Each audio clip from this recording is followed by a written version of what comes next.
안녕하세요. IT 전방송 토크IT 제mak군 GPD 고서입니다. 오늘 굿모닝 하이텍과 토크IT 함께하는 GITV 웹이나 오늘 46회차입니다. 오늘은 우리 요새 클라우드를 이제 스토리지로서 이제 많이들 활용하고 있거든요. 백업 DR로도 많이 활용하고 있는데, 그럼 이제 AWS 클라우드 스토리지가 어떤 것들이 있는지, 또 어떻게 우리가 잘 활용해야 될 것인지, 또 그런 것들을 백업의 DR로 어떻게 또 활용할 것인지, 이런 얘기들을 AWS의 김용기 SA님, 또 빔코리아의 어윤석 이사님 두 분 모셨습니다. 안녕하세요. 네, 안녕하세요. 안녕하세요. 자, 오늘 두 분 원래 이제 아는 사이는 아니죠? 원래 어떻습니까? 오프라인으로는 오늘 처음 처음 뵙습니다. 만나고. 네. 자, 오늘 AWS하고 빔하고 어떤 식으로 지금 고객 입장에서는 두 개 회사가 어떤 식의 이제 가치를 같이 주는 겁니까? 어떻게? 이제는 과거에는 이제 단순하게 이제 온프라미스에서만 운영을 하고 데이터를 보관하고 있다라고 하면은 이제는 클라우드와 같이 엮이지 않고서는 답이 없습니다. 네네. 그렇기 때문에 온프라미스의 데이터, 클라우드의 데이터, 그거를 연결해 줄 수 있는 그런 부분들을 빔 소프트웨어가 해주게 되고요. 그거를 통해 가지고서 빔이 AWS 같은 클라우드로 넘어가는데 가속화가 될 수 있는 그런 징검다리 역할을 해줄 수 있고, 더 나아가서는 AWS 내에 있는 데이터를 보호할 수 있는 그런 부분들을 제공할 수 있다고 보시면 됩니다. 김용기 선생님, 네. 저는 이제 AWS의 이제 클라우드 스토리지 하면 제일 많이 듣는 게 S3거든요. 네. 이따가 한번 설명하시겠지만 네. S3 이외에도 다양한 종류의 스토리지가 있는 거죠? 네, 있습니다. 네.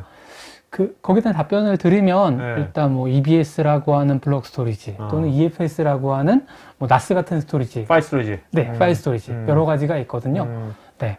그런 스토리지 또 그거 이외에도 어떻습니까? 시간이 가면 갈수록 계속 새로운 유형의 스토리지가 계속 나오는 겁니까? 어떤가요? 새로운 유형이라기보다는, 네. 일단은 이제 온프레미스에서 그 다음에 클라우드로 데이터를 전송을 할 때 어떻게 효과적으로 보낼 수 있는 그런 전송 기술들, 아니면 이제 온프레미스에서도 바로 클라우드 스토리지를 사용할 수 있는 기술들이 있거든요. 네네네. 그래서 그런 식의 좀 약간 혼합되어 있는, 그리고 온프레미스와 클라우드를 연결시킬 수 있는 이런 기술들, 서비스들이 나오고 있는 상황입니다. 그러니까 이제 예전에는 이제 클라우드만으로 했는데 지금은 이제 같이 이제 융합되니까 하이브리드 클라우드로, 그렇죠? 맞습니다. 그러니까 온프리미스하고 클라우드를 잘 연결시키는, 네. 거기까지 AWS가 이제 신경 쓰는 거네요. 네, 맞습니다. 자, 그러면 먼저 오늘 두 분을요, 두 개 세션으로 진행하겠고요. 먼저 김용기 SA님 세션부터 먼저 시작하도록 하겠습니다. 한번 들어보도록 할까요? 네. 네. 안녕하세요. AWS 김용기 방금 소개해드렸었고요. 지금 이번에 제가 설명드릴 내용은 AWS 클라우드에서 다양한 그 스토리지 서비스가 있는데, 이때 고객 환경에 맞는, 그리고 나에게 적합한 스토리지가 어떤 건지 찾을 수 있는 그런 기준을 좀 설명해 드리려고 합니다.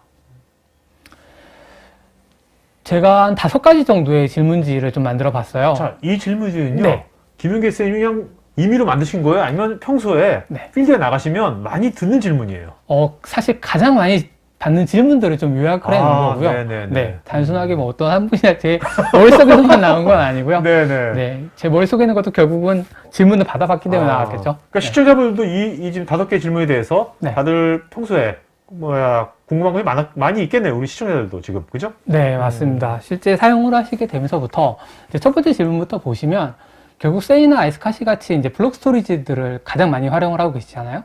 근데 그러면은 AWS에서 가서는 어떻게 내가 블록 스토리를 사용할 수 있을까?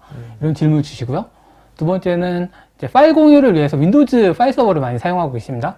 이랬었을 때 이제 AWS에서도 그러면 온프레미스와 똑같은 그런 파일 공유하는 방법을 찾으시고, 또 세 번째처럼 이미지나 NAS, 동영상들이 NAS에 저장되어 있는데, 단순하게 이제 동일하게 NAS를 구현한다, NFS 프로토콜을 구현한다 라고 하는 것도 있지만, 이거보다 더 성능을 높일 수 있는 방법이 무엇이 있을까? 여기에 대해서도 많이 궁금해 하세요. 그래서 거기에 대한 답변을 좀 준비해 봤고요. 그리고 이제 네 번째는 이제 애플리케이션 서버는 그대로 IDC에 두고, 즉 애플리케이션 코드에 대한 변환 없이 클라우드 스토리지를 바로 사용할 수 있는 방법이 어떤 게 있는가라는 거 알아보고, 마지막으로는 이제 나는 한번 클라우드 스토리지 써보겠어. 그럼 어떻게 하면 옮길 수 있을까? 그리고 난 데이터도 되게 많은데 이것들 어떻게 옮길 수 있을까에 대한 좀 답변을 드리도록 하겠습니다. 네, 좋습니다. 네. 첫 번째부터 진행을 해보면 AWS 블록 스토리지 사용하기입니다. 그러면 블록 스토리지를 사용하는 가장 많은 이유는 결국은 이제 로컬 서버에 디스크가 부족하기 때문이겠죠. 그러면 데이터베이스, 일반적으로 데이터베이스를 사용한다고 하면 여기에 대한 데이터베이스를 위한 전용 공간, 스토리지 공간이 필요한 거고, 또는 파일들을 저장하기 위한 공간들이 필요하게 될 텐데, 이제 실제로 AWS 콘솔에 들어가서 데이터를 이제 스토리지 볼륨 사용하려고 하면 막 서비스들이 선택해야 될 게 되게 많습니다. 가령 화면에 보이시는 것처럼 GP2라든가 IO, ST, SC 이런 타입들을 할 텐데, 그럼 나에게 맞는 건 어떤 걸까? 라는 이것만 부분들이 봐서는 뭔지 잘 모르겠다. 네, 맞습니다. 그래서 제가 이렇게 설명을 드리는 거고요. 네네. 이제 GP2나 IO1 이런 것들은 이제 SSD 기반인 거고, 그리고 ST와 SC는 하드디스크 기반입니다. 그래서 이 이제 GP2 같은 경우에는 그 제너럴 퍼포즈니까 일반적으로 파일들 또는 나의 개인 문서들 이런 게 서버에 놓고 있다 그러면 그때 가장 많이 사용하시면 되고요. 아니면은 뭐 NoSQL에 대한 데이터들 이런 것도 충분히 가능해집니다. 근데 이제 IO1 같은 경우 또 IO2 같은 경우에는 IOPS가 높습니다. 이름 네. 자체가 IO잖아요. 그러니까 뭔가 레이턴시가 굉장히 중요한 것들. 맞습니다. 네네. 레이턴시가 낮은 애들, 네, 그렇죠. 밀리세컨드 안으로 들어오는 이런 것들이 필요하게 되는데 굉장히 비싸겠네, 제일 저게. 맞습니다. 이제 두 개를 양분해 보면 SSD 쪽의 가격이 좀 더 나가고요. 그렇겠죠. HDD 쪽의 사용에 대한 그 비용이 좀 더 저렴한 편입니다.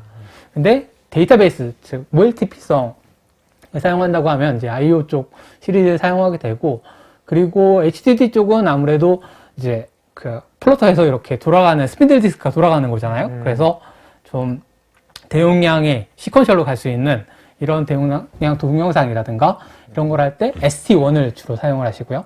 또 SC1 같은 경우에는 일반적인 로그 파일들 또는 아카이빙 파일들 이런 걸 저장할 때 사용하게 되십니다. 그래서 이 기준점을 좀 더 확실하게 말씀드리면, IOPS를 높이고 싶다, 그리고 SSD 기반으로 하고 싶어 라고 하면 이제 왼쪽에 있는 GP2나 IO 시리즈를 사용하시면 되는데, 그중 중요한 팩터 중에 하나가 이 파일 자체가 작은 파일이고 많냐. 작은 파일이면 메모리 액세스로 가야 됩니다. 그리고 대용량의 시퀀셜이라는 거, 이런 파일에 이 많이 있다고 하면 이때는 SC 또는 ST 같이 그 HD 타입을 가지고도 충분한 성능을 내실 수가 있습니다. 그렇겠죠? 네. 그리고 이제 아까 말씀하신 것처럼 이제 레이턴시가 중요하다라고 하면 이제 IO 타입을 써야 되는데, 이제 비용적인 부분에서도 물론 왼쪽이 즉 GP2나 IO1, IO2 이런 부분들의 비용이 좀 더 비싸긴 하고, 그리고 비용 측면에서 저렴하게 많이 쓰고 싶다라고 하면 이때는 하드디스크 타입을 선택하는 걸 권고를 드립니다. 네. 이제 다음 질문으로 넘어가서 윈도우즈에서 파일 쉐어를 한다. 사실 윈도우즈에서 파일 쉐어를 많이 하는 경우가 회사 내에 이제 공유 폴더들을 많이 가지고 계시죠. 그리고 이걸 네트워크 드라이브로 연결해서 이제 팀마다 다 그걸 공유해서 사용하는 경우가 많이 있습니다. 이것들을 동일하게 이제 클라우드에서 쓸 수 있냐? 또 하나의 목적은 이게 관리하기가 사실 좀 어렵습니다. AD랑 연동을 해서 여기에 대한 관리도 해야 되고, AD 설정도 계속 유지 보수해야 되는 거고. 그렇겠네요. 네. 그리고 파일 스토리지니까 파일이 늘어날수록 스토리지도 계속 붙여줘야 되는 거죠. 그렇죠. 그럼 대충 복잡해지고. 네네네. 이게 이렇게 많아지게 되는 거에 대한 백업, 또 데이터에 대한 용량 증가를 어떻게 관리할지, 이런 부분들에 대한 이제 어려움이 생기게 되는데, 클라우드에서 하게 된다면 이제 FXX for Windows라고 하는 이제 AWS 서비스가 있습니다. 이 서비스를 사용하게 되면 기존과 동일하게 삼바 프로토콜을 사용하니까 네트워크 드라이브로 바로 연결하실 수 있게 되는 거고요. 또 기존에 AD가 있다고 하면, 아니면 매니지드 AD를 사용을 해서라도 두 개의 ACL 또는 유저 관리, 그룹 관리가 충분히 가능해지게 됩니다. 좀 더 좋은 방안으로는 이제 중복 제거 기능과 섀도우 카피 기능이 있습니다. 그러면 중복 제거 기능 자체가 기존에 동일한 문서가 있을 때 이제 하나의 문서를 여러분들이 같이 복사해 놔놓고 쓰게 됩니다. 그러면 중복되는 데이터가 많기 때문에 사용량이 많아지게 되는데, 그렇죠. 이거를 줄일 수 있는 그런 기능을 제공하고 있는 게 이제 그 FXX for Windows의 특징이라고 보시면 되겠습니다. 그럼 그 중복 제거는 원래 온프리미스 윈도우에는 그런 게 없는 거였나요? 윈도우 아니요. 파일 그 중복 제거 그런 기능이 그 중복 제거 기능은 윈도우즈 2016 서버 있었어요? 네. 그때부터. 그러니까 동일하게 있다는 거죠? 네. 클라우드에서도. 네, 맞습니다. 이 기능 자체가 그 윈도우즈의 기본 기능을 그대로 구현한 거라고 보시면 될 것 같습니다. 그리고 이제 가장 많이 받는 질문들 중에 하나인데요. 저희가 이제 이미지나 동영상을 낯세 제공한다. 특히 요즘 같은 경우에 이제 온라인으로 많이 구매를 하시죠. 온라인으로 상품 구매를 하게 되면 상품 이미지들이 엄청나게 많이 있고 그 상품을 설명하는 동영상들이 엄청 많이 있습니다. 거의 제가 사이트를 나갔을 때는 거의 파일들이 수천만 개, 수억만 개 이상 되는 것들이 상당히 많이 봤어요. 이랬었을 때 이제 성능의 지연 현상들이 발생을 하는데 이제 이런 부분들을 좀 효과적으로 이제 사용할 수 있는 방법을 말씀드리려고 하는데요. 이제 왼쪽에 있는 부분들은 NAS, 즉 NFS를 바로 직접 대체할 수 있는 EFS라는 Elastic File System이라고 하는 서비스고요. 오른쪽은 이제 S3라고 하는 이제 오브젝트 스토리지가 되겠습니다. 두 개에 대해 좀 더 자세하게 좀 설명을 드릴게요. 일단 EFS 자체는 관령 NAS입니다. 네네. 관령 NAS면 설정하는 것도 상당히 쉽습니다. 설정하는 것 자체가 내가 어떤 가용 영역에 놓고 어떤 마운팅 포즈를 만들겠다라는 것까지만 해주면 됩니다. 그러면 용량을 지정할 필요도 없어요. 자동으로 알아서 내가 데이터를 넣는 만큼 용량은 늘어나게 되고 그리고 스루프도 거기에 비례해서 늘어나게 됩니다. 그래서 그 스토리지 자체를 관리할 필요도 없이 상당히 쉽게 사용할 수 있게 되고 또 여기에 소요되는 비용도 내가 데이터를 넣는 만큼만 그만큼만 비용이 청구가 되게 됩니다. 특히나 여기서 좋은 점은 이제 스토리지 클래스를 가졌게 됩니다. 아시겠지만 대부분의 그 데이터가 쌓이는 용량들은 시간이 한 1년 이상 지난 거에 대해서는 이제 접속률이 현저하게 떨어지게 됩니다. 그렇겠죠. 그랬을 경우에는 이제 티어링을 해서 좀 아카이빙을 해놓게 되면 훨씬 저렴하게 스토리지를 사용할 수 있게 되는 방식이 되겠고요. 그리고 티어링을 자동으로 해준다는 겁니까? 얘가 알아서? 이거는 선택을 하셔야 됩니다. 네, 인프리퀀트 액세스라고 하는 그 EFS 파일 시스템이 있거든요. 여기랑 티어링을 맺어 놓으시면 됩니다. 네, 규칙을 통해서 하실 수 있게 되는 거고요. 그리고 여기도 마찬가지로 이제 고내부성과 고가용성을 제공하고 있기 때문에 네, 그 데이터에 대한 안정성을 보장을 드리고 있습니다. 그리고 이제 두 번째로 볼 수 있는 게 S3인데요. 사실 이번에 S3가 15년이 지났습니다. 그래서 파이데이라고 해가지고 저희가 행사를 했었는데 파이 자체가 3.14잖아요. 네네. 그래서 3월 14일 날 하는 행사가 있습니다. 네, 그 S3 전만에 그런 행사를 이번에 15년 기념으로 하게 됐었는데 아시다시피 S3는 AWS에서 가장 오래되고 그리고 가장 각광을 받고 있는 데이터 저장소가 되겠습니다. 그래서 거의 무제한의 확장성, 용량에 대한 제한 없이 쓸 수 있다라는 걸 가장 큰 특징으로 갖고 있고 또 하나는 이제 다양한 데이터 티어링을 갖고 있는 겁니다. 그 EFS가 뭐 스탠다드하고 인프리퀀트 액세스 두 가지가 있다고 하면 사실 그 S3 같은 경우에는 뭐 스탠다드가 있고 인프리퀀트 그 다음에 인텔리전트 티어링, 글레이셔 팁 아카이브 같이 정말 여러 개로 나눠서 네, 사용자 요건에 맞게 이제 그 저장시킬 수 있는 그런 기능 요소를 만족시킬 수 있는 기능을 제공해 드리고요. 이거를 사이클에 맞춰서 돌릴 수 있도록 뭐 30일, 90일, 180일 같이 이제 좀 라이프 사이클 규칙을 제공할 수 있습니다. 그 이제 가장 특징이 되는 부분은 이제 웹을 가지고 접속할 수 있게 됩니다. 그렇다면 HTTP로 그냥. 네, 맞습니다. 네네. 그럼으로 인해서 성능 효과를 볼 수 있는 게 있는데 거기에 대한 부분들은 이제 아키텍처를 통해서 좀 설명을 드릴게요.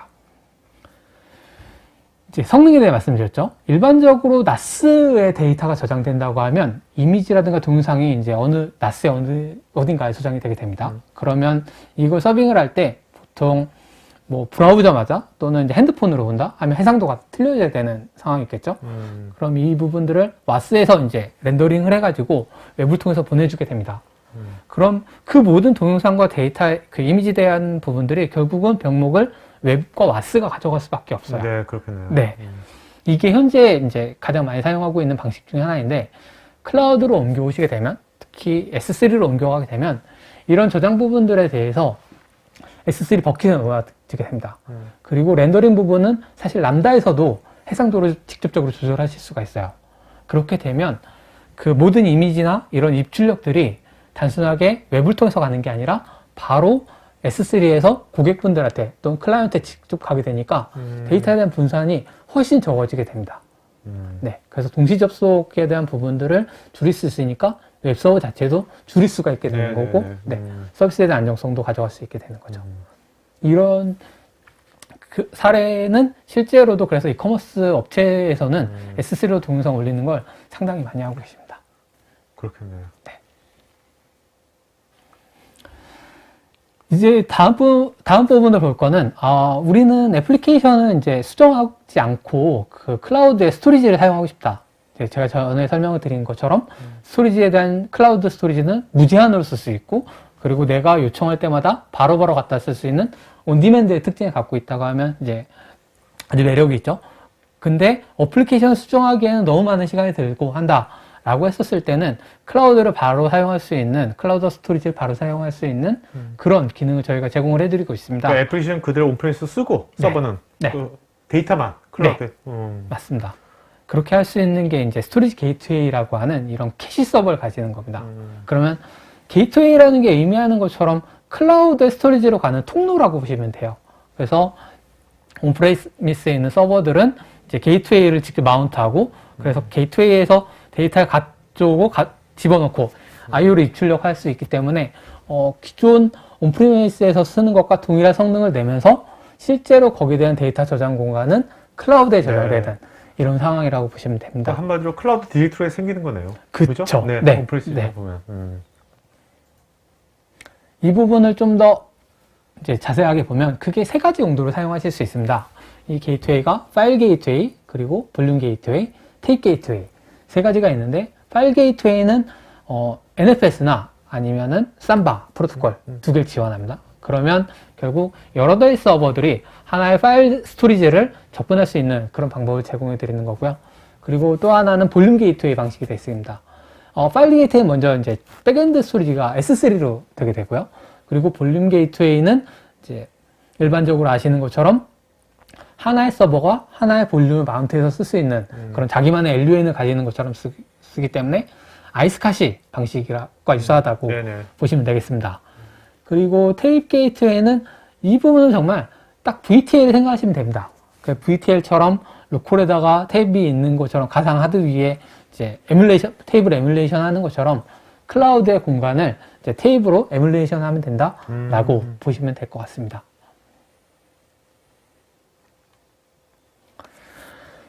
이제 제가 이제 이것저것 그 클라우드에서 사용할 수 있는 다양한 방법, 스토리지에 대해 설명을 드렸는데, 이제 그러면 실제로 데이터를 한번 클라우드 스토리지로 넘어가 보겠다라는 마음을 가지실 수 있어요. 그랬으면 이제 어떻게 효과적으로 클라우드로 스토리지를 그 데이터들을 넘길 수 있는지에 대한 설명을 드릴 텐데. 작은 양도 아닐 텐데, 그죠? 그렇죠. 네, 맞습니다. 보통 뭐 몇백 테라 이상 가지고 있는 게 대부분의 회사들이 되겠죠. 엔터프라이즈 기업들은.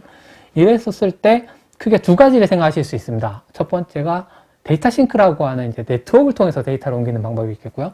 그리고 두 번째는 스노볼 엣지라고 하는 오프라인으로 정말 하드디스크에 딱 갖고 와가지고 거기다 데이터 넣고 다시 옮기고 하는 방식, 이 두 가지가 있게 됩니다. 첫 번째로 데이터 싱크에 대해 설명을 드리면, 데이터 싱크는 네트워크를 통해서 가게 됩니다.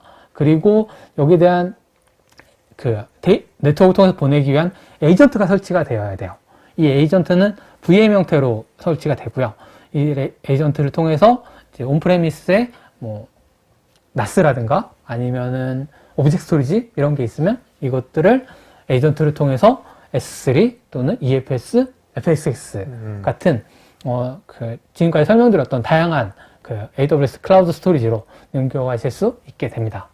근데 여기에 대한 성능은 아무래도 그 네트워크 대역폭에 가장 많이 영향을 받게 됩니다. 보통 AWS하고 그 다음에 온프레미스 간에 뭐 1G, 10G 이렇게 놓게 될 텐데, 이게 이 대역폭을 다 쓰면 상관이 없는데 대부분은 이게 고객 서비스와 연계되는 경우가 상당히 많이 있어요. 그래서 데이터를 옮기는데 너무 많은 밴드위스를 사용해 버리게 되면 서비스 자체에 대한 그 안정성이 불안해질 수 있어서 대부분은 이 부분은 약간 밴드위스에 딱 정해놓고 사용을 하시거든요. 아니면 이 데이터 싱크 쓰는 동안만 뭐 특별하게 뭐 이렇게 빌려가지고 할 수는 없나요? 그러기 위해서 이제 또 다른 네트워크를 사실 연결을 하셔야 되는 거죠. 네. 오케이.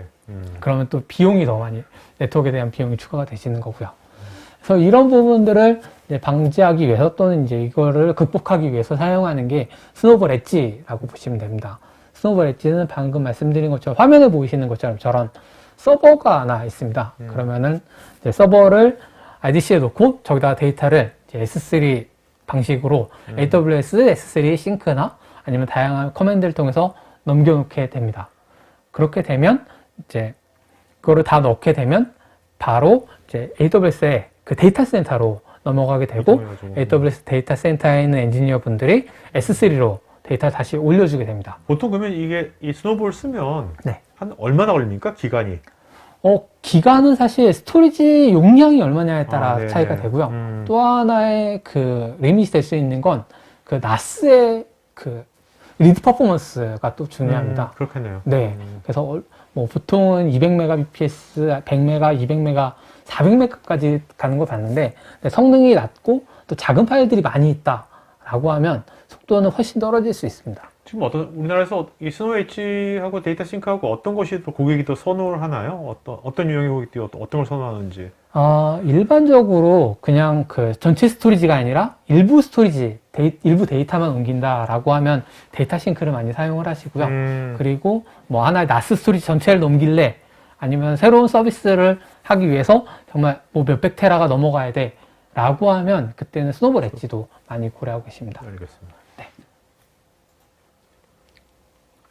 그래서 마지막으로 이제 비교를 좀 해봤는데요. 뭐 전반적인 내용은 제가 방금 설명드렸던 그런 내용과 동일한데 이제 여기서 볼 수 있는 건 백엔드 스토리지가 과연 어디까지 지원되느냐 이런 분들을 보실 수 있겠고, 그리고 전송 속도, 그리고 이제 거기다 리밋을 관련된 게 어떤 거인지, 그리고 방향성이 온프레미스에서 클라우드 스토리지 넘어가는 방향성인지 아니면 양쪽을 다 지원하는지 이런 부분들을 고려하셔서 어떤 스토리지 서비스를 선택할 수 있는지 좀 가이드를 드리고자 이 비교 장표를 만들어 봤습니다. 특히 마지막에 이제 스토리지 게이트웨이는 이제 데이터를 전송하기 위한 건 아니라서 일방향성으로 가지고 있습니다. 사실 온프레미스에서 저장을 하면 바로 클라우드로 넘어가는 그런 걸 갖고 있는데 이게 역방향이 안 되는 건 아닙니다. 네. 어차피 파일을 마운트해서 다른 곳에 이제 적재해 놓으면 온프레미스의 다른 스토리지에 적재해 놓으면 되기는 하지만 저 목적 자체가 이제 단방향성을 가지고 있기 때문에 단방향성이라고 기록을 해놨습니다. 알겠습니다. 네. 자, 그러면 이제 네. 친절하게. 네. 아이고. 자, 그러면 이제 두 번째 세션 이제 빔소프트의 어윤석 이사님 모시겠습니다. 안녕하세요. 네, 네네. 안녕하세요. 네네. 지금 앞에서 이제 AWS의 이제 스토리지에 대한 부분들을 설명을 드렸는데요. 이제 클라우드는 옵션이 아니라 필수가 된 거죠. 그러다 보니까 기존의 하이브리드 클라우드에서 반드시 써야 되는 필수 요건이 되다 보니까 클라우드 스토리지를 가지고서 온프라미스에 있는 데이터를 활용한다든지, 그리고 클라우드에 있는 걸 온프라미스 부분을 서로 간에 보완할 수 있는 그런 부분들이 필요해지게 됩니다. 그래서 오늘 그 주제는 보시는 바와 같이 하이브리드 클라우드 환경에서의 클라우드 스토리지 활용 및 데이터 보호 방안에 대해서 설명을 드리고요. 보시면은 이제 데이터 보호 환경 자체가 바뀌어가고 있습니다. 과거에는 피지컬 환경이 거의 대부분이고 거기에 이제 가상화 네. 그런 부분이 두 개가 가장 주류였다고 한다고 하면은 이제는 데이터에 대한 주류가 클라우드로 넘어가고 있다고 보시면 됩니다. 그래서 온프라미스와 클라우드 간의 데이터 이동도 필요하고 보관은 어떻게 할 것이냐, 데이터 보호는 어떻게 할 것이냐 라는 부분들이 반드시 필요해지게 되는 거죠. 그래서 빔에서는 이제 클라우드, 정확히 말하면 이제 AWS에서 백업하고 복구하고 그런 솔루션들을 제공하고 있습니다. AWS 전용 솔루션으로 왼쪽에 있는 빔 백업 포 AWS라고 하는 AWS 네이티브 데이터 보호 솔루션이고요. 오른쪽에 있는 빔이 전부터 가지고 있었던 빔 백업 앤 리플리케이션이라고 하는 온프라미스와 클라우드를 전부 다 아우를 수 있는 데이터 보호 솔루션. 그래서 오늘의 주제 부분들은 물론 빔 백업 포 리플리케이션, 빔 백업 포 AWS 두 제품 모두 다 AWS에 대한 데이터 보호를 할 수 있지만 무엇보다도 네이티브 AWS 백업 부분들의 포커스를 맞춰서 한번 설명을 해드려 보도록 하겠습니다. 그러면 기본적으로 저희가 이제 항상 3210 법칙을 말씀을 드리는데요. 데이터 보호는 앞에서 말씀드린 바처럼 AWS 내에서도 EBS도 있고 S3도 있고 뭐 NAS도 있을 수 있고 여러 가지 데이터 스토리지가 있는데 그런 부분에 있어서 계란을 한 바구니나 담지 말라는 그 속담처럼 네. 데이터를 한 곳에만 보관하는 것은 요즘 같은 사이버 테러가 많은 상황에서는 문제가 되는 거죠. 그래서 3, 2, 1 하나에 대해서 데이터를 한 번만 보관하는 것이 아니라 여러 번을 보관하고 다른 매체 뭐 EBS에 대한 데이터를 스냅샷을 백업 받았다고 하더라도 그 데이터를 다른 리전에 있는 S3에라 보관한다든지 그런 형태로 그리고 원격지에다가 다른 리전에다가 보관하는 그런 부분들이 반드시 중요하게 되는 거고요. 그 데이터 보호를 함에 있어서 백업에 대한 검증까지 필요한 그런 부분들이 최근엔 더 중요시기 때문에 이 3210 법칙은 항상 가져가야 되는 부분이라고 보십니다. 그래서 빔이 예전부터 이거를 강조해 왔는데 온프레미스에서 이렇게 강조했지만 이거는 클라우드 AWS 내에서도 동일하게 적용된다고 보시면 될 것 같습니다. 그래서 백업 저장 기술 전통적인 부분들이 피지컬 테이프, 뭐 테이프이든 거기서 좀 발전해 가지고서 VTL, 버추얼 테이프 라이브러리. 그래서 지금은 이제 온프레미스에서는 거의 대부분 이제 백업 어플라이언스를 쓰고 있죠. 이런 형태로 쓰고 있다가 이제는 고비용 관리하기 어려운 이런 테이프라든지 VTL 어플라이언스를 사용하는 게 아니라 어플라이언스 X86 기반의 뭐든지 X86 기반이라고 하면 뭐든지 활용할 수 있고 그리고 클라우드 어디에 있는 클라우드라도 쉽게 활용할 수 있는 그 두 가지를 사용한다라고 하면은 그 데이터를 언제든지 액세스할 수 있기 때문에 백업 데이터를 가지고서 다른 용도로도 활용할 수 있는 형태로 발전해 나가고 있습니다. 과거에 뭐 테이프라든지 VTL, 어플라이언스 부분들 같은 경우에는 단순히 보험처럼 네. 보관만 해놨다가 장애가 발생했을 때만 쓸 수 있었다고 한다면 지금의 데이터, 백업 데이터들은 평소에도 테스트용으로 내가 그거를 바로 액세스하거나 띄워보고 테스트하거나 그럴 수 있는 형태로 발전하고 있는 거죠. 그 다음에 또 복구가 확실하게 개런티 되는 거고. 예, 그죠? 맞습니다. 그래서 이렇게 될 수 있었던 이유 중에 하나가 빔의 백업 포맷입니다. 왼쪽에서 보시면 이제 백업 앤 리플리케이션 그리고 에이전트 뭐 그다음에 가상화 그런 모든 백업에 대한 데이터들을 빔의 포맷 형태로 저장하게 됩니다. VBK, VIB라고 하는 형태의 이미지 형태로 저장을 하게 됨으로 인해 가지고서 이 데이터를 물리 서버든 가상화든 클라우드든 VM이든 같은 데이터 포맷 형태로 저장이 되기 때문에 이 데이터는 서로 간의 호환성을 가져갈 수 있는 거죠. 물리 서버에서 X86 시스템에서 받았던 거를 가상화로 그거를 클라우드로 가상화에 있는 거를 클라우드로 가상화에 있는 걸 가상화로 쉽게 자유롭게 보낼 수 있고 마이그레이션 할 수 있고 더 나아가서는 백업 장치 간에도 테이프일 수도 있고 디스크일 수도 있고 앞서서 말씀드렸던 뭐 EBS 스토리지가 될 수도 있고 S3 영역이 될 수도 있는 모든 내가 원하는 영역에다가 마음대로 저장하고 보관해 줄 수 있는 그것이 빔의 백업 포맷을 가지고서 가능해지는 기술이라고 보시면 됩니다.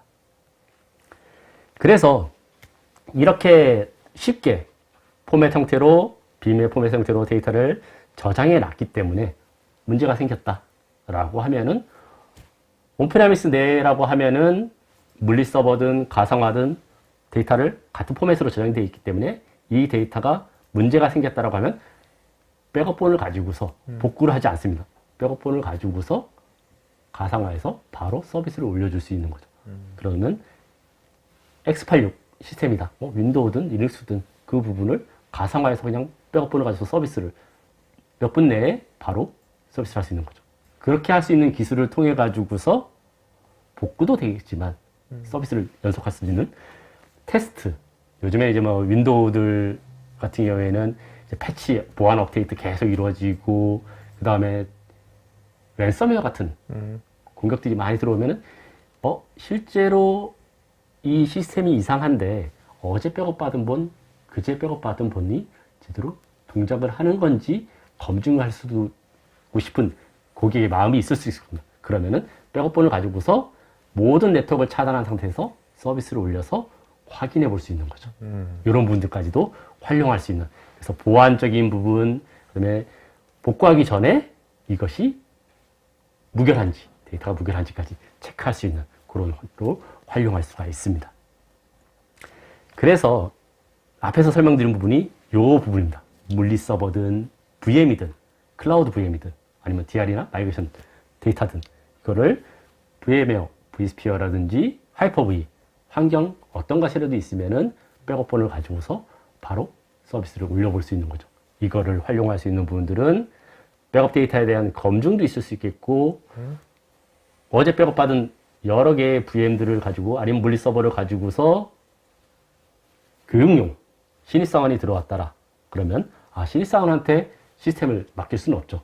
그러면은 여러 대 서버를 딱 올려놓고서 너만 접속해가지고서 마음대로 테스트해봐 라고 하는 그런 교육용도로 활용할 수 있고 보안 패치하기 전에 미리 어제 백업본을 가지고서 패치를 해볼 수도 있는 그런 형태. 그리고 이제는 물리 서버가 점점 줄어들고 있습니다. 네네. 해외 같은 경우에는 이제 미국이나 유럽 쪽 같은 경우에는 X86 시스템들도 유닉스 머신은 거의 없어졌고요. X86 머신도 절반 이하로 줄고 있습니다. 오, 네. 절반 이하로 줄고 있고 거기에서 VM이 차지하는 게 이제 50% 정도였다가 그것도 이제 가상화도 줄어들고 있어요. 이제는 이제 클라우드로 가고 있는 거죠. 그러면은 물리 서버에서 가상화, 가상화에서 클라우드 이렇게 흘러가고 있는 가속도가 예전에는 X86에서 가상화 넘어가는데 10년. 이제 가상화에서 클라우드로 넘어가는데 5년밖에 또 안 걸릴 것 같은 정도로 빠르게 진행하고 있는 거죠. 네네. 그러면 쉽게 데이터를 옮기고 마이그레이션이 이루어지는 그런 것들을 차세 엔진을 통해 가지고서 바로 넘길 수 있는 그런 부분들이 가능해지는 거죠. 그러면 앞에서 말씀하셨던 S3 같은 스토리지 빔은 디스크 형태 타입이면은 백업 레파지토리, 백업 장치라고 부르는 거를 이제 레파지토리라고 부르는데요. 그거를 디스크 타입이면은 모두 다 가능합니다. 온프라미스에 있는 디스크 형태든 그게 센이든 나스든 다스든 그리고 클라우드에 있는 EBS든 아니면 S3든 전혀 상관하지 않아요. 그렇게 클라우드 내에 데이터, 클라우드든 온프라미스에 있던 데이터들을 다 어디에든 다 가질 수 있는 부분이고요. 그것들을 자유롭게 복제해 둘 수 있는 원격지 자동 소산이라고 보통 부르는데요. 그런 형태로 마음대로 왔다 갔다 할 수 있는 거죠. 백업에 대한 포맷은 빔의 포맷으로 다 통일되어 있죠. 그렇기 때문에 물리 서버, VM, 클라우드, DR, 마이그레이션 모든 데이터들을 클라우드로 쉽게 보내고 변환할 수 있는 그런 부분들까지도 제공하게 되는 거죠.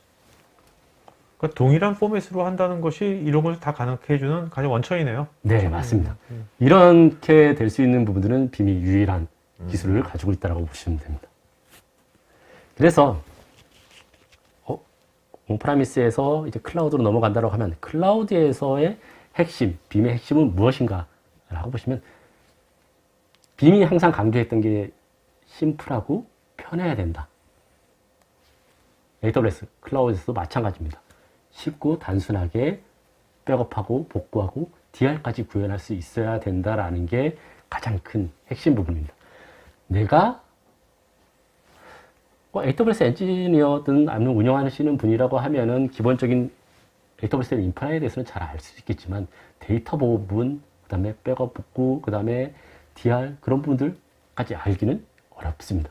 그래서 그냥 화면상에서 내 EC2가 여기 보이네, EBS 보호해야 될 것이 뭐가 보이네, 그리고 내가 저장해서 스냅샷 찍어가지고서 몇 번을 보관하고 그거를 바로 EBS 스냅샷을 찍어 놓으면 좋겠지만 이게 너무 많이 찍어 놓으면 비용이 많이 올라가겠죠. 그러면 이거는 한두 벌만 보관하고 그거를 S3에라 보관하겠다. 그래서 1년, 2년, 3년 보관하겠다라고 하는 쉽고 편하게 그냥 화면상에서 클릭만 해도 되는 그것이 AWS 네이티브 디자인이 되겠고요. 그거로서 가능한다고 하면은 실제로 비용 절감, EBS 부분들은 최소화하고 S3에다가 자주 보관할 수 있는 그런 클라우드에 대한 비용 절감까지 이런 부분들이 한눈에 다 보이기 때문에 백업 정책, 그 다음에 DR 정책, 그 다음에 자동 수산할 수 있는 그런 부분까지 한눈에 보인다고 하면 국가에서 갖춰야 되는 규정, 뭐 금융사 같은 경우에는 주요 데이터에 대해서는 뭐 5년에서 10년을 반드시 보관해야 된다. 그리고 원격지 자동 수산을 해야 된다라고 하는 그런 규정 준수까지도 그냥 클릭만 해놓고서 한눈에 볼 수 있다라고 하면은 완벽한 규정 준수까지 가능해지겠죠. 마지막으로 AWS 내에서만의 데이터 보호하는 것이 아니라 그거를 통합하긴 하지만 온프라미스에 대한 데이터도 있을 수 있겠죠. 그러면 온프라미스와 AWS를 하나로 통합해서 관리할 수 있는 그런 부분이 빔의 가장 큰 핵심이라고 보시면 되겠습니다. 그래서 그러면 과연 AWS 내에서는 어떻게 동작을 하는지 내부의 스냅샷과 백업 부분입니다. 보시면 이제 EC2, 뭐 RDS, VPC 이런 정보들이 있겠죠. 백업 받아야 될 대상들이. 그러면 내가 원하는 EC2 그냥 클릭해서 스냅샷을 찍게 됩니다. 그럼 EBS에서 스냅샷을 찍게 되고 이 EBS 스냅샷은 뭐 몇 번을 한두 번 보관하겠다. 그리고 그거를 가지고서 S3에다가 좀 더 장기 보관할 수 있는 그런 것들을 오른쪽 하단에 있는 빔 백업 포 AWS라고 하는 마켓에서 배포하게 되면 걔를 통해 가지고서 웹 UI를 통해서 모든 것을 컨트롤하게 됩니다. 뭐 RDS도 마찬가지겠고요. 그다음에 EC2든 RDS든 전체에 대한 시스템들이 다 문제가 생길 수도 있는 그러니까 디자스터 상황이 될 수도 있으니까 VPC에 대한 정보까지도 한꺼번에 데이터를 보관해서 S3에 보관하게 되는 거죠. 그래서 스냅샷과 백업을 하나의 UI에서 전부 다 통합 관리하게 되는 이건 이제 구조가 이 프로덕션 하는 것이 이제 시스템이 클라우드에 있는 거죠. 네, 그죠? 맞습니다. 클라우드에 있는 것을 네. 클라우드에서 백업 받는 거죠. 네. 네. 클라우드에 있는 거를 전반적으로 통합. 여기에서 이제 빔 백업 포 AWS라고 하는 부분들은 마켓에서도 구매할 수도 있지만 온프라미스에 있는 빔 백업 앤 리플리케이션을 하는 제품을 통해 가지고서 빔 백업 포 AWS를 배포할 수도 있습니다. 그러면은 빔 백업 앤 리플리케이션이 빔 백업 포 AWS까지 같이 총괄해서 통합 관리가 할 수 있는 그런 부분들도 그러니까 그 온프리미스에서 빔 백업 리플레이션을 이미 구매한 고객이 있어요. 네. 그러면 저걸 이용할 수 있다고? 네, 클라우드에서? 맞습니다. 네. 그리고 라이센스도 서로 간에 호환이 됩니다. 네. 빔에 대한.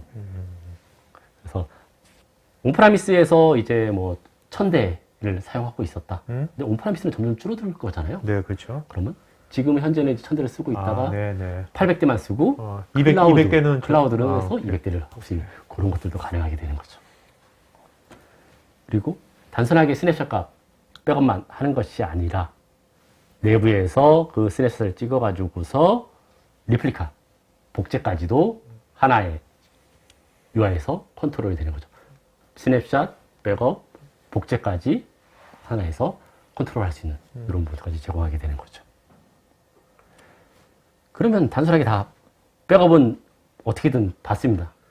그래서 뭐 EBS 스냅샷을 찍던 다음에 그거를 S3에 보관을 하던 단순하게 이렇게 보관을 해놓는다고 하면 이제 복구를 하려고 하면은 기존 솔루션들 같은 경우는 거의 대부분 다 이제 통으로 다 복구를 해야지 복구를 해서 거기 있는 원하는 데이터를 꺼내오는 그 구조였다고 하면은 빔은 하나의 UI에서 이 스냅샷이든 그것이 S3든 원하는 파일 데이터, 원하는 데이터만을 바로바로 클릭해서 UI상에서 클릭해가지고서 바로 복구할 수 있는 그런 부분들까지도 같이 제공하게 되는 거죠.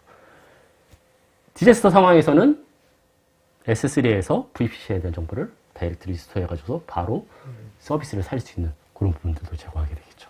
어떻게 보면 온프리미스에서의 뭐 백업이나 복제라든지 복구보다 클라우드 상에서 있는 것이 훨씬 더 쉽게 되겠네요. 예, 네? 더 쉽습니다. 운영도 편하고 예. 운영자 입장에서도. 네. 그렇죠. 그래서 이게 이제 그 AWS 내의 스토리지, 뭐 EBS라든지 아니면 S3라든지 그런 부분들에 대한 연동이 온프라미스보다는 쉽게 연계할 수 있는 그런 부분들이 가능하기 때문에 이런 부분이 가능하다고 보시면 됩니다. 이렇게 해서 이제 모든 데이터들은 결론으로 생각하면은 스냅샷 데이터도 있지만 결론은 전부 다 데이터는 S3에서 저장된다라고 보시면 됩니다. 그래서 그럼 그 S3 데이터를 온프라미스에 있는 백업 앤 리플리케이션에서 정보를 일부 데이터만을 가져가서 리뷰를 할 수 있는 거고요. 온프라미스 에라가 자동 소산을 해놓을 수도 있는 그런 부분들이 되겠죠. 그리고 더 나아가서는 지금 화면에서는 AWS에서 온프라미스로만 화살표가 되어 있는데 빔 백업 앤 리플리케이션에 의해서 백업받은 데이터도 있을 겁니다. VM웨어든 하이퍼브이든 누타닉스든 그다음에 물리서버든 백업받은 데이터들을 백업해가지고서 S3로 보관할 수도 있거든요. 그러면 그 백업받은 데이터를 가지고서 역으로 EC2에라 복구할 수도 있는 네네. 데이터가 자유롭게 왔다 갔다 할 수 있는 그런 부분들을 중점이 되어 있는 부분이 아마존 S3가 되겠죠. 또 밑에 보면 애저니까 이제 멀티 클라우드도 되는 거고. 그렇죠. 그래서 여기에서는 이제 표시가 안 돼 있지만 S3 뭐 기본적으로 이제 저장을 하게 되면 이제 스탠다드에 저장이 되는 거요. 단순하게 이제 스탠다드에 저장하는 이유 중에 하나는 최근 뭐 6개월, 1년 데이터들에 대한 액세스는 스탠다드가 빠르고 더 나아가서 뭐 5년, 10년 보관해야 되는 분들은 굳이 스탠다드에 보관할 필요가 없습니다. 그렇죠. 그런 분들은 글래시어라든지 그런 좀 더 저가의 S3 스토리지로 또 옮길 수 있는 그런 기능도 같이 가지고 있습니다. 그래서 그러면은 이제 거의 대부분이 아직까지는 온프라미스와 클라우드를 병행하고 있는 고객들이 대부분입니다. 물론 이제 그 국내의 유수의 대기업들도 전체 데이터를 이제 클라우드로 넘어가고자 하는 고객들도 있지만 아직까지는 온프라미스와 클라우드가 이제 공존하는. 그래서 보시면 이제 메리츠는 이제 금융사이면서도 온프라미스와 클라우드를 같이 혼합해서 사용하고 있는 고객입니다. 그래서 온프라미스 내에서는 이제 빔 백업 앤 리플리케이션, 어빌리티 슈트라고 하는 것을 통해 가지고서 이미지 기반으로 백업을 받아둔 부분이고 그것을 통해 가지고서 데이터를 또 S3, 아마존 S3에다가도 보관하고 클라우드도 쓰고 있기 때문에 백업 포 AWS를 통해 가지고서 클라우드 EC2에 대한 데이터들을 백업하고 그걸 또 S3라. 그렇다고 하면은 하나의 통합된 관리, 빔 백업 앤 리플리케이션에서 백업 포 AWS를 관리하고 그다음에 모든 데이터는 통합해서 S3에라 저장하는. 그래서 서로 간의 데이터를 자유롭게 왔다 갔다 하시고 향후에는 클라우드로 넘어갈 수 있는 베이스를 마련하고 있는 고객이라고 보시면 되겠습니다. 그 다음 사례는 이제 국내 사례인데요. 이 부분 같은 경우에는 이제 온프라미스에서 이제 데이터 센터를 이제 원래는 처음에는 이제 두 군데를 운영해서 주센터, DR 센터 이런 식으로 운영을 하다가 이게 이제 점점 비용이 늘어나는 거죠. 그러니까 DR 센터도 온프리미스로? 예. 네. 원래는 그렇게 해서 일부만을 운영하는데 실제로 그렇게 운영을 하더라도 주센터가 문제가 생겼을 때 DR에서 전부 다 서비스를 하는데 너무 많은 시간이 걸린다라는 단점을 가지고 있었던 거죠. 비용도 많이 들지만 서비스를 올리는데도 만만치 않은 시간이 걸리더라는 거죠. 그래서 빔을 통해 가지고서 전체를 가상화든 X86 시스템이든 전부 다 백업받고 이 백업받은 데이터 백업 스토리지는 이제 유효 장비를 활용한 거죠. 스토리지 형태라고 하면 디스크 형태라고 하면 뭐든지 다 가능하니까요. 이렇게 해서 백업 받고마자 이 데이터를 클라우드에 있는 S3 스토리지에다가 저장을 해둡니다. 똑같은 데이터를 온프라미스에서 한 달을 보관한다고 하면 AWS S3에는 6개월 이상 이런 식으로 해서 보관을 해두고 유사시에 문제가 생겼을 때 S3에 있는 데이터를 가지고서 가장 최근 데이터를 가지고서 EC2로 다이렉트 리스토어를 하는 DR에 대한 완벽한 DR 구현. 이 부분을 실제로 완벽하게 되는지를 POC를 구현을 했었고요. 네네. 그거를 통해 가지고서 이 정도라고 하면은 12시간에서 24시간이면은 주요 핵심 서비스에 대해서는 주센터가 문제가 생기더라도 디자스터 상황이더라도 바로 서비스를 할 수 있겠다라고 하는 확신을 가질 수 있는 고객입니다. 그래서 이제 마지막으로 실제 이제 요 온프라미스든 클라우드든 핵심이 되는 부분들, 그래서 빔이 백업 리파지토리라고 하는 그 스토리지가 온프라미스에 있는 스토리지든 아니면 AWS에 있는 EBS든 S3든 그 모든 데이터를 빔 포맷으로 데이터를 저장함으로 인해 가지고서 물리 서버 환경이든 가상화 환경이든 클라우드든 서로 간의 데이터에 대한 유연성을 가져갈 수 있는 모든 데이터가 위치에 상관없이 데이터 형태에 상관없이 쉽게 자유롭게 왔다 갔다 할 수 있는 그런 기반을 빔이 제공할 수 있는 그것이 가장 오늘 제가 말씀드리고 네네네. 싶었던 가장 핵심이라고 보시면 될 것 자, 같습니다. 오늘 말씀하신 거에 보면 키가 이제 공통된 포맷이잖아요. 네. 그것을 유니크하다고 그랬는데 빔이 예. 그 유니크하게 된 이유가 뭐예요? 다른 백업 솔루션에서는 왜 이런 걸 왜 못하고 있을까 지금? 네. 빔이 후발주자이기 때문에 그렇습니다. 네네. 레가시 솔루션 같은 경우에는 이제 처음에 시작은 이제 유닉스에 대한 백업부터 했죠. 파일에 대해서 백업이라는 게 별거 없습니다. 솔직히 그냥 카피 해가지고서 그쵸? 보관해 두는 게 그게 백업이거든요. 그렇게 파일 단위로 백업을 해놓는다고 하면은 복구하는 건 똑같은데 이제는 이제 뭐 유닉스 머신도 생기고 리눅스 머신 X86 네네네. 가상화 많은 포맷들이 생기는데 그것들을 백업하기 위해서 이제 그때그때마다 모듈을 생산을 해놓은 거죠. 네네. 그러니까 파일 포맷이 다 틀릴 수밖에 없는 그렇죠. 상황인데 빔이 그나마 이제 출발한 2006년에 출발함으로 인해서 이제 포맷 형태를 빔의 포맷 형태로 이미지 형태로 OS 기준의 네네네. 이미지 형태로 다 만들어 놓은 거죠. 단순하게 이제 하드웨어는 틀릴 수 있으니까 복구를 함에 있어서 물리 서버에서 가상화로 넘어가고 가상화에서 클라우드로 넘어가는데 이제 바이오스나 그런 것들이 틀릴 수 있습니다. 그런 부분에 대한 포맷은 동일한데 그런 컨버팅, 바이오스에 대한 컨버팅 기술만 애드해 준다라고 하면은 서로 간에 네. 자유로운 데이터. 아니 근데 그런 것들을 다른 백업 회사들도 지금 따라하면 될 거 아니에요? 빔을. 그러면 기존에 있던 거를 다 버리고 새로운 개발을 해야 되는데 그게 또 이렇게 쉽지가 쉽지 않구나. 않습니다. 거죠. 네. 네. 자, 이제 Q&A 시간 갖도록 하겠습니다, 여러분들. 지금 두 분 오늘 답변 주시면서요. 좋은 질문 하신 분 한 명씩 이름을 좀 기억해 주세요. 알겠죠? 네? 네, 알겠습니다. 한 명씩만 이름 기억, 한 명씩만. 자, 여러분 지금 설문 아마 하고 있으니까요. 설문에 응해주시면 저희가 또 이거 설문 20분 또 추첨해서 저희가 경품 보여드리겠고요. 설문에 또 무빙 클래스 상담하는 거 있으니까 그거 여러분들 상담 필요한 회사들은 무빙 클래스 체크해 보시기 바랍니다. 여러분 개별 질문에 대해서 또 빔과 또 AWS 또 굿모닝 하이텍의 전문가분들께서 답글 남겨주고 있으니까 개별적인 답글도 체크해 보시기 바랍니다. 자, 방현철님께서 넷 백업은 누타닉스 백업 후 복구 시 개별 파일 복구가 진행이 안 되는데 빔은 개별 파일 복구가 가능한지요? 네. 그 누타닉스 HV에 대한 백업도 빔은 이제 에이전트 리스 형태로 백업을 하고 복구할 때는 개별 단위 복구, 파일 복구, 그다음에 VM 단위 복구 전부 다 가능한 그것을 기술을 가지고 있습니다. 정영무님은 DB 복구 시에 인스턴트 리커버리가 가능하다고 알고 있는데 가능한 DB 종류는 어떻게 되는 건지요?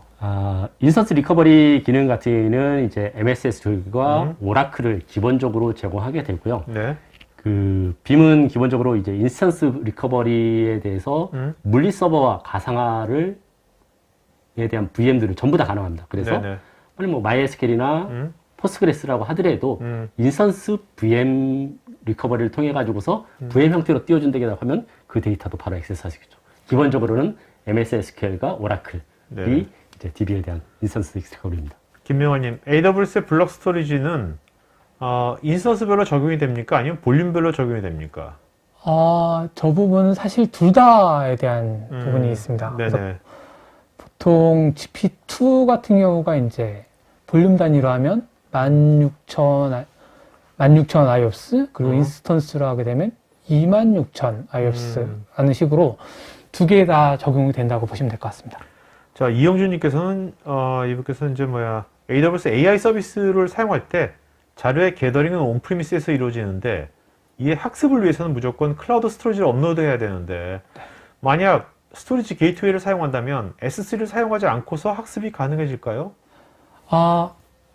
그 스토리지 게이트웨이를 사용하면 최종적인 백엔드의 스토리지는 S3가 되게 됩니다. 네. 그래서 스토리지 게이트웨이를 통해서 S3로 넣어줄 수 있는 그렇죠. 거거든요. 스토리지 게이트웨이가 스토리지는 아니잖아요. 그죠? 그렇죠. 맞습니다. 네네. 걔는 중간에 정말 그렇죠. 게이트웨이 역할만 해주는 거죠. 김명환님, 블록 스토리지에서 데이터 볼륨을 할당한 후에 나중에 해당 용량을 늘리거나 줄일 수 있습니까? 가능합니다. 예. 그런데 이 부분은 사실 이제 늘리는 거는 가능은 한데 약간 주의는 필요하시겠죠. 근데 특히나 이제 줄일 때는 기존 이제 볼륨만 늘리는 게 아니라 결국은 파일 시스템을 늘려주는 역할까지 같이 필요해야지 서버에서 인식을 하게 되는 거잖아요. 네네. 근데 줄일 때 잘못 줄이게 되면 기존에 있는 데이터가 손상되는 경우가 있어서 주의가 필요하게 됩니다. 윤태현님, EFS 스토리지를 사용하려면 미리 프로비전을 해야 하는 것인지, 그리고 최소 약정은 어떻게 되는 것인지요? EFS는 최소 약정 갖고 있진 않고요. 대신에 이것도 뭐 미리 프로비저닝 하는 것도 없습니다. 거의 생성을 하면 거의 바로 네네. 만들어진다고 보시면 됩니다. 네네네.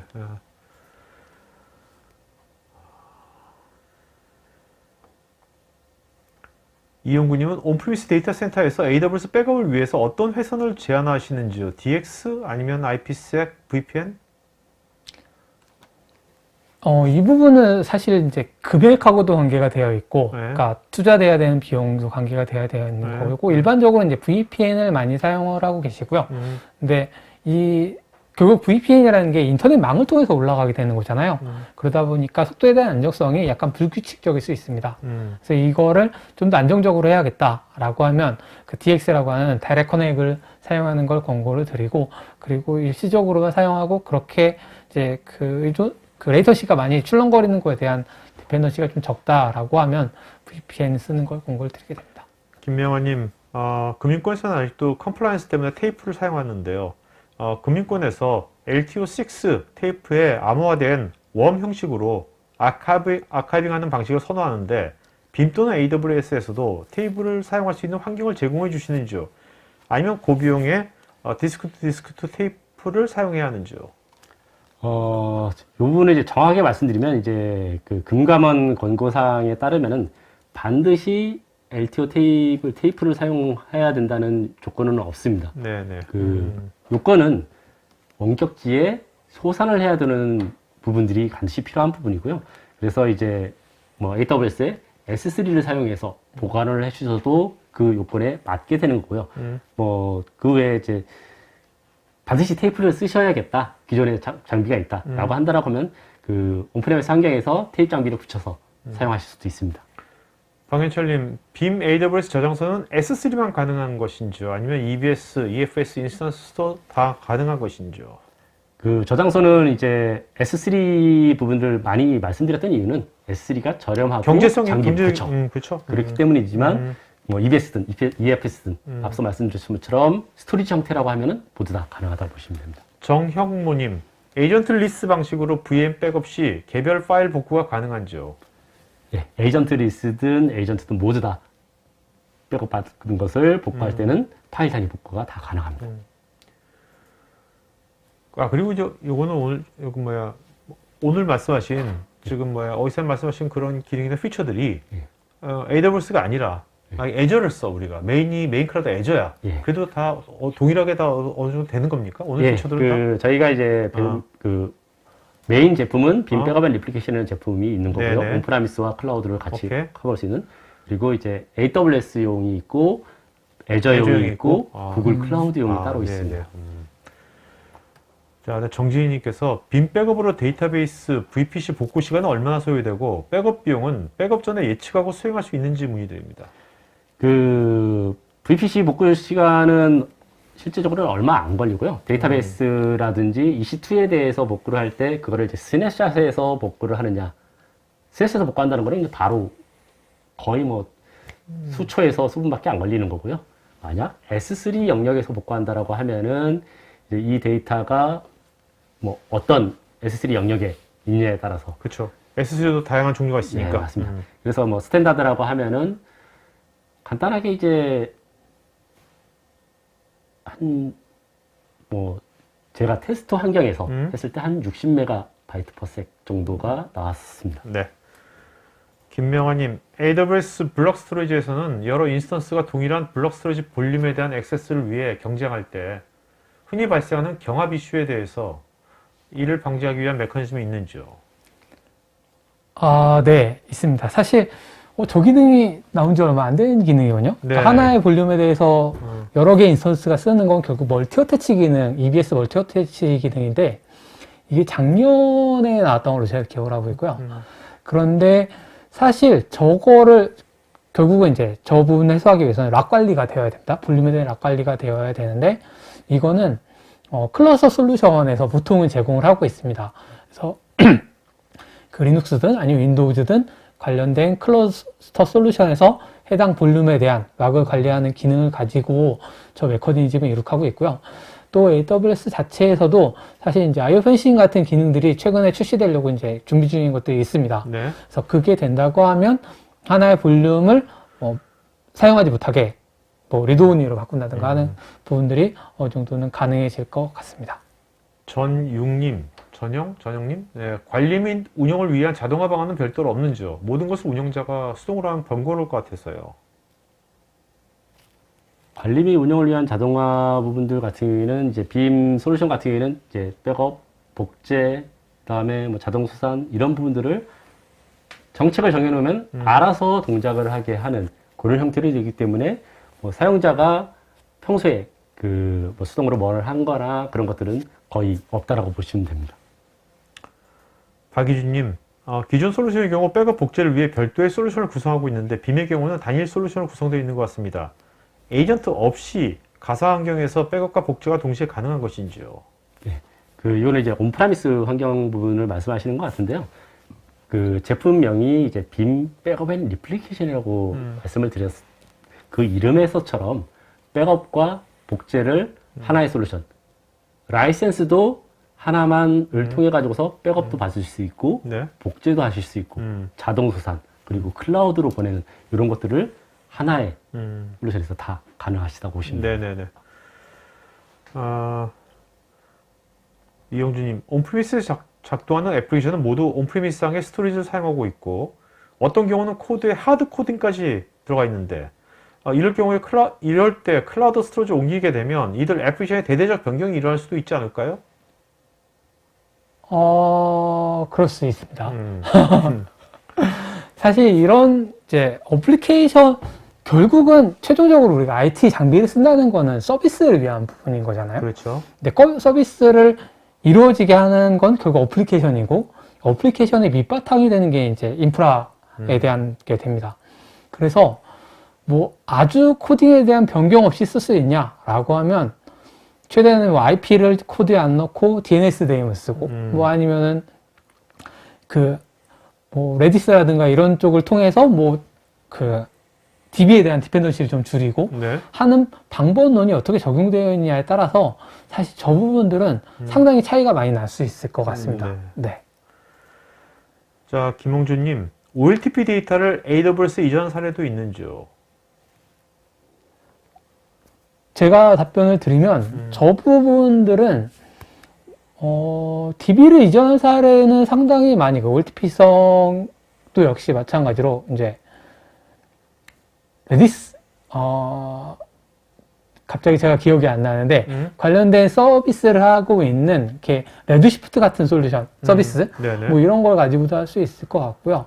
네, 이전한 사례로 제가 직접적으로 기억하지는 못하는데 네, 근데 관련 서비스로는 뭐 MySQL 오로라 아니면 레드시프트 뭐 이런 걸 통해서 구현은 충분히 가능해 보입니다. 네네네. 자, 그 다음에 윤흥성님, 빔에서 랜섬웨어로부터 데이터를 보호하는 기능이 있다고 하는데 어떤 알고리즘을 사용하는 건지요? 기본적으로 이제 랜섬웨어를 보호하기 위해서는 이제 액세스, 특정 백업에 대한 권한을 가지고 있는 시스템만 접속할 수 있게 만들어주는 게 기본적이고요. 그 다음에 이제 모든 랜섬웨어를 프로텍션하기 위해서 가져가는 저희뿐만 아니라 모든 다른 벤더들이 가져가는 이제 아이솔레이트 기능이라고 보시면 됩니다. 네네. 아예 접근을 못하게 하는 부분들과 두 가지를 통해 가지고서 랜섬웨어에 대한 완벽한 보호가 가능합니다.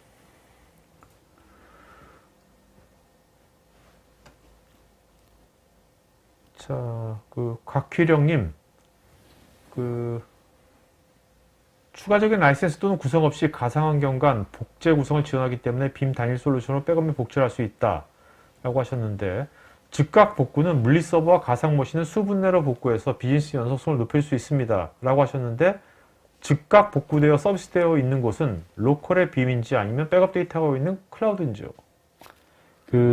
요 즉각 복구 기능은 이제 온프라미스의 빔이라고 보시면 됩니다. 백업 데이터가 온프라미스. 물론 이제 클라우드에 AWS 내에 있는 VM웨어 환경이라고 하면은 그게 가능하고요. 근데 이제 즉각 복구 기능은 이제 VM웨어나 하이퍼V 같은 환경에서 가능하다고 보시면 됩니다. 양성필님, 시스템 전체 복구, SQL DB 테이블 단위 복구, 익스체인지 메일 단위 복구, 오라클 DB 복구, 파일 단위 복구 등등이 하나의 빔 솔루션으로 복구가 가능한지요? 예, 기본적으로 이제 뭐 시스템 전체 OS에 대한 백업 복구, 그 다음에 SQL, 뭐 DB 테이블, 그리고 뭐 익스포트, 익스체인지에 대해서 메일박스, 이메일 단위, 오라클 DB 시점 단위 복구, 이런 부분들에 대해서는 빔 익스플로러라고 하는 네. 기능을 통해 가지고서 모두 다 지원한다고 보시면 됩니다. 네. 자, 오늘 Q&A 시간 여기까지 하겠습니다. 여러분 설문 좀 하고 있으니까 설문 마저 해주시면 고맙겠고요. 자, 두 분 오늘 좋은 질문 하신 분 한 분씩 이름 좀 불러주시겠습니까? 네. 저는 질문을 많이 주셨던 네. 김명환님. 김명환님. 네. 김명환님이었죠? 네네. 네. 김명환님. 네, 또. 그리고 저는 아까 전에 이제 마지막에 질문 주셨던 네. 곽희령님. 네. 김명환, 곽휘령, 이 두 분은요, 저희 스태프 이메일 주소로 본인 이름, 주소, 핸드폰, 이메일 보시면 저희가,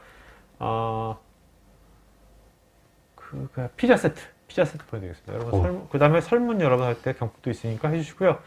또 상담 원하시는 분들은, 무빙 클래스, 체크해 보시기 바랍니다. 자, 오늘 두 분 마지막으로 시청해보기 한 말씀 해주면 마치는 걸로 할까요? 네. 김용기 SM입니다. 네. 오늘 시청해 주셔서 감사드리고요. 제가 오늘 해드렸던 내용들이 여러분들이 좀 제품을 알아가는데 도움이 되었으면 좋겠습니다. 감사합니다. 네. IT 관련 정보를 더 얻고 싶으시다면 굿모닝 아이텍을 검색하세요. 클라우드 앤 인프라, AI 앤 빅데이터, 매니지먼트, 그리고 정보보호 솔루션까지 최고의 품질과 서비스, 검증된 기술력을 가진 굿모닝 아이텍의 최신 IT 관련 정보를 홈페이지, 유튜브, 페이스북에서 직접 확인하세요. 구독, 좋아요까지 눌러주는 건 센스! 고객의 신뢰를 기술력으로 보답하는 굿모닝 아이텍. 지금 바로 연락하세요.